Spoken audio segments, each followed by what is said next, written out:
തങ്ങൾ സല്ലല്ലാഹു അലൈഹി വസല്ലം തങ്ങൾക്ക് ദീനിയായ വിഷയങ്ങളിൽ ഏറ്റവും പ്രയാസം നേരിട്ടപ്പോൾ സഹായിച്ചത് അബൂബക്കർ സിദ്ദീഖ് തങ്ങളാണ്. റഹിമല്ലാഹു അബൂബക്കർ അല്ലാഹു തആല റഹ്മത്ത് ചെയ്യട്ടെ.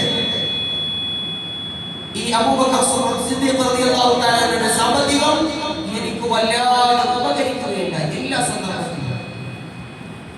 അങ്ങനെ തങ്ങൾ സല്ലല്ലാഹു അലൈഹി വസല്ലം തങ്ങളുടെ എല്ലാ സന്ദർഭത്തിലും ഉപകരിച്ചത് അബൂബക്കർ സിദ്ദീഖ് തങ്ങളുടെ സാമ്പത്തികമായിരുന്നു എന്ന് പറയുകയുണ്ടായി.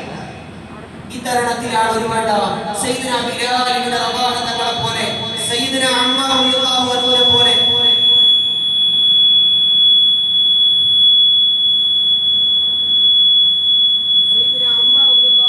സയ്യിദുനാ അബൂബക്കർ സിദ്ദീഖ് റളിയല്ലാഹു തആല അൻഹു ഒരു വേള സയ്യിദുനാ ബിലാൽ ഇബ്നു റബാഹ തങ്ങളോട് പറയുന്നുണ്ട്. ബിലാൽ റളിയല്ലാഹു തആല അൻഹുവിനോട് പറയുന്നുണ്ട്, ആ വേള നടന്നു പോകുന്ന സയ്യിദുനാ അബൂ സുഫിയാൻ എന്ന ഒരു മുസ്ലിം ആയിട്ടില്ല, ഇസ്ലാമിലേക്ക് പ്രവേശിക്കുന്നതിന് മുമ്പാണ്. ബിലാൽ ഇബ്നു റബാഹ റളിയല്ലാഹു തആല അൻഹു സയ്യിദുനാ അബൂ സുഫിയാൻ റളിയല്ലാഹു തആല കാണുകയാണ്. അവർ മുസ്ലിം ഇസ്ലാമിലേക്ക് വന്നിട്ടില്ല. ഇസ്ലാമിന്റെ ഏറ്റവും ബദ്ധവരിയായ ശത്രുവാണെന്ന്. ആ സന്ദർഭത്തിൽ സയ്യിദുനാ ബിലാൽ ഇബ്നു റബാഹ റളിയല്ലാഹു തആല പറഞ്ഞു, എന്റെ കയ്യിൽ ഏതെങ്കിലും ആയുധം ഉണ്ടായിരുന്നെങ്കിൽ ഞാൻ ശക്തമായി നേരിട്ടേനെ അബൂ സുഫിയാൻ. സയ്യിദുനാ അബൂബക്കർ സിദ്ദീഖ് തങ്ങൾ ഇത് കേൾക്കുന്നുണ്ട്. അബൂബക്കർ സിദ്ദീഖ് റളിയല്ലാഹു തആല പറഞ്ഞു, അദ്ദേഹം ആരാണ് എന്ന് നിങ്ങൾക്ക് അറിയുമോ? അദ്ദേഹം ഖുറൈശി പ്രമുഖരിൽ ഏറ്റവും സമുന്നതരാണ്. അതുകൊണ്ട് പറയുന്ന വാക്കുകൾ സൂക്ഷിക്കണമെന്ന് അബൂബക്കർ സിദ്ദീഖ് തങ്ങൾ മഹാനായ സയ്യിദുനാ ബിലാൽ ഇബ്നു റബാഹ തങ്ങളോട് പറയുന്നു. വളരെ വേദന തോന്നി ബിലാൽ തങ്ങൾക്ക്. ഈ വിഷയം അതുപോലെ തന്നെ തിരുദൂതർ സല്ലല്ലാഹു അലൈഹി വസല്ലം തങ്ങളുടെ അനുഗ്രഹീത സദസ്സിൽ അവതരിപ്പിക്കപ്പെട്ടു.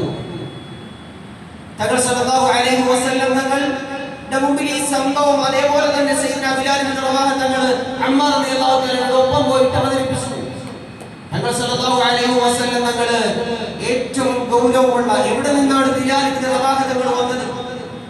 ആഫ്രിക്കയിലെ നീഗ്രോ വംശത്തിൽപ്പെട്ടവർ, ആരാരും പ്രതീക്ഷകളോ ആശകളോ ഇല്ലാത്ത ഒരു ജീവിതം നയിച്ചവർ, എല്ലാ സന്ദർഭങ്ങളിലും അപകടനയുടെ ഒരു തീക്ഷണ പാലത്തിൽ കൂടി കടന്നുപോയവർ, സ്വന്തമായി നെഞ്ചിലേക്ക് ആഴ്ത്തിയിറക്കിയ വലിയ പാറക്കല്ലുകൾക്കടിയിൽ കിടന്നുകൊണ്ട് അഹദ് അഹദ് എന്ന് അല്ലാഹുവാണ് ഏകൻ എന്ന ആ വിശ്വാസത്തിൽ നിന്ന് മാറാതിരുന്നവർ. തങ്ങൾ സല്ലല്ലാഹു അലൈഹി വസല്ലം തങ്ങളുടെ മക്കയുടെ ഒരു യാത്രയിൽ തങ്ങളത് കാണുന്നുണ്ട്. സയ്യിദുനാ ബിലാൽ തങ്ങളെ അഹദ് അഹദ് എന്നുള്ള വിളിയിൽ നേരെ റസൂലുള്ളാഹി സ്വല്ലല്ലാഹു അലൈഹി വസല്ലം തങ്ങൾ മക്കത്തെ മസ്ജിദിലേക്ക് വന്നിട്ട് തങ്ങൾ സല്ലല്ലാഹു അലൈഹി വസല്ലം തങ്ങൾ പറയുന്നുണ്ട്, യാ ബിലാൽ, പ്രിയപ്പെട്ട ബിലാൽ, തങ്ങളുടെ ആ പ്രയാസം റഹിമല്ലാഹു റഹൻ, ഒരു മനുഷ്യൻ അല്ലാഹു കരുണ ചെയ്യട്ടെ. അദ്ദേഹം ചെയ്യുന്ന കരുണ എന്താണ്? അദ്ദേഹം ചെയ്യുന്ന ഏറ്റവും വലിയ അമൽ എന്താണ്? അദ്ദേഹത്തിന്റെ ഏറ്റവും വലിയ അമൽ, അദ്ദേഹം ഏതെങ്കിലും രൂപത്തിൽ ബിലാലിനെ സഹായിച്ചിരുന്നെങ്കിൽ എന്നുള്ള രൂപത്തിലാണ്, ആഗ്രഹത്തിന്റെ വാക്കാണ് തങ്ങൾ പറയുന്നത്. ഇലാ ബൈതി അബീബക്കർ സിദ്ദീഖ് റളിയല്ലാഹു തആല അൻഹു, സിദ്ദീഖ് തങ്ങൾ സ്വന്തം ഭവനത്തിലേക്ക് പോവുകയാണ്. ഫറൈതുലുൻ മിൻ ദഹബിൻ, സ്വർണ്ണത്താലുള്ള ഒരു റാത്തൽ, ഏതാണ്ട് ഇന്നത്തെ കണക്കനുസരിച്ച് 2 കിലോയിലധികം സ്വർണ്ണ നാണയം വില വരുന്ന അത്രയും സ്വർണ്ണം, വലിയ സമ്പന്നനായിരുന്നു അബൂബക്കർ സിദ്ദീഖ് തങ്ങൾ.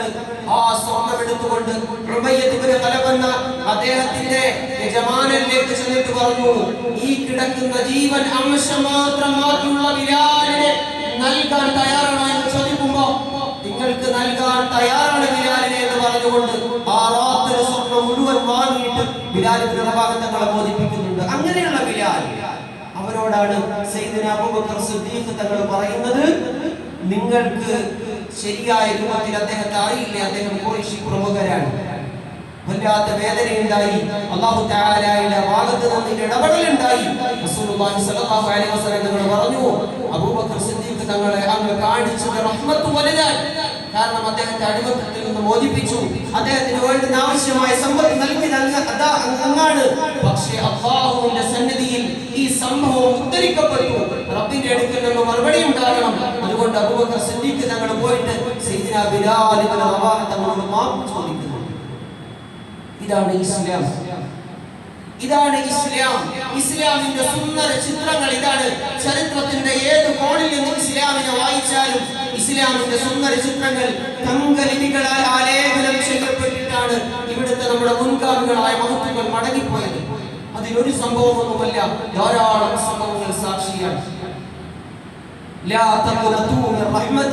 പ്രിയമുള്ള മുഅ്മിനീങ്ങളെ, നിങ്ങൾ അല്ലാഹുവിന്റെ അനുഗ്രഹത്തിൽ നിന്ന് അവൻ നിങ്ങൾക്ക് മാപ്പ് തരും എന്നുള്ള ചിന്തയിൽ നിന്ന് നിങ്ങൾ ഭയപ്പെടേണ്ടതില്ല. അല്ലാഹു തആല മാപ്പ് തരുക തന്നെ ചെയ്യും.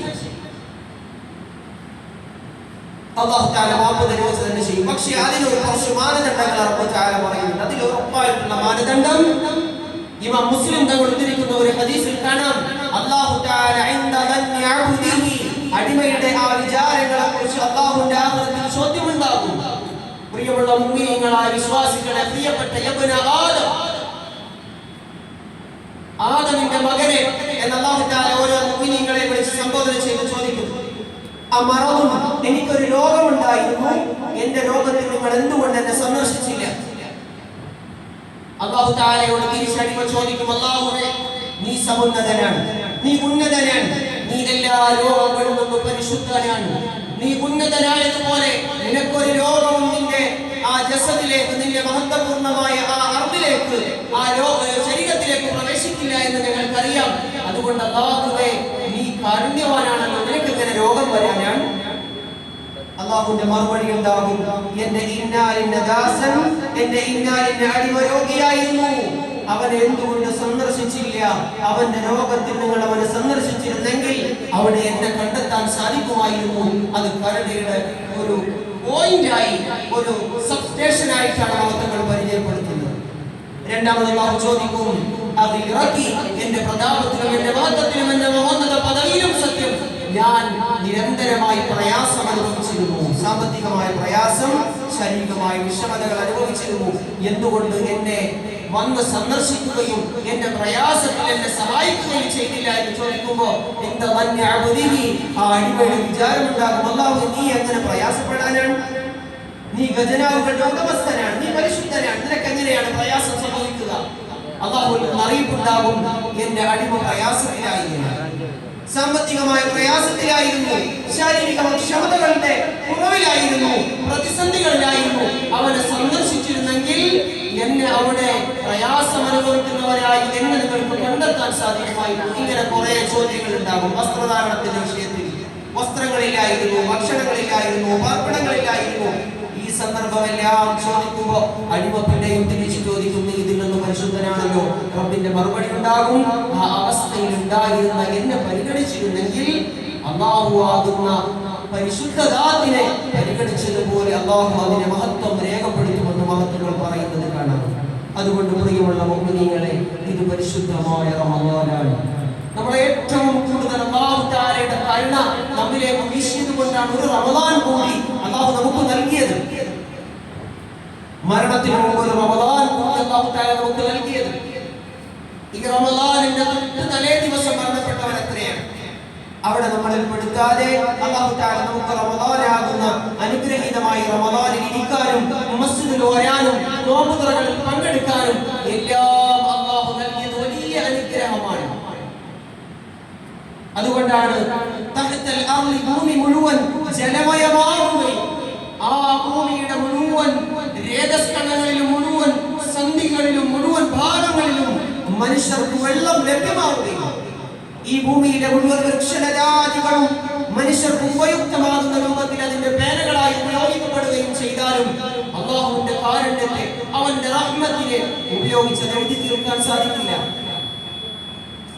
വെന്റിലേറ്ററിൽ നിന്ന് ജീവിതത്തിലേക്ക് മടങ്ങി വന്ന ഒരു രോഗിക്ക് അറിയാം അവന്റെ ശ്വാസോച്ഛ്വാസത്തിന്റെ വില എത്രയാണ് എന്ന്. അത്രമേൽ കാരുണ്യമാണ്. തങ്ങളുടെ ഒരു വേദിയുണ്ട്, സയ്യിദത്തുന ആയിഷ സിദ്ദീഖ റളിയല്ലാഹു തആല അനുഭവമായി ആയിഷ സിദ്ദീഖ റളിയല്ലാഹു തആല പറയുന്നുണ്ട്, അന്ന് ധാരാളം സാമ്പത്തികവും സൗകര്യപ്രദമായ മാംസവും തങ്ങൾ സല്ലല്ലാഹു അലൈഹി വസല്ലമക്ക് ഹദിയയായി വന്നു. അന്നത്തെ വൈകുന്നേരം മുഴുവൻ ദാനധർമ്മം ചെയ്തു, മുഴുവൻ കൊടുത്തു തീർത്തു. ആയിഷ സിദ്ദീഖ റളിയല്ലാഹു അൻഹയിലേക്ക് മസ്ജിദ് കഴിഞ്ഞ പുണ്യ റസൂലുള്ളാഹി സ്വല്ലല്ലാഹു അലൈഹി വസല്ലം തങ്ങൾ പ്രവേശിക്കുമ്പോൾ ചോദിക്കുന്നുണ്ട്, ആയിഷ, എന്ത് ബാക്കിയായി?